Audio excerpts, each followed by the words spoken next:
জেলা রৌমারী এবং গাজীপুর যারা স্বাধীনতা যুদ্ধের পর থেকে জেলার মূল ভূখণ্ড থেকে বিচ্ছিন্ন এবং দেখা যায় এই দুটো এতটাই বিচ্ছিন্ন যে তারা চাইলে সময় মতো কুড়িগ্রামে আসতে পারে না, সেটা অফিস আদালত কোর্ট কাছারির কাজ হোক, চিকিৎসার জন্য হোক, শিক্ষার জন্য হোক। এই দুর্ভোগ থেকে কেটে ওঠার জন্য আজকে আমাদের জনমত কর্মসূচি কিন্তু আমরা দিয়েছি সেতুর দাবিতে। এই সেতু যদি বাস্তবায়ন হয় শুধু কুড়িগ্রাম জেলা বা রৌমারী গাজীপুর উপজেলা না, টোটাল বাংলাদেশের ফল ভোগ করবে।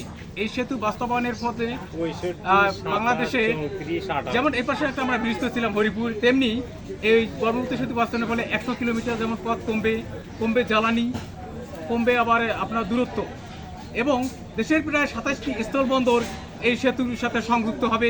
পাশাপাশি 4টি বিভাগ এই সেতুর সাথে সংযুক্ত হবে এবং এই সেতু হলে ভারতের এই পাশে প্রায় 7টা রাজ্য এবং এইদিকে পশ্চিমে দিনাজপুর সবগুলো একই রোডে সংযুক্ত হবে।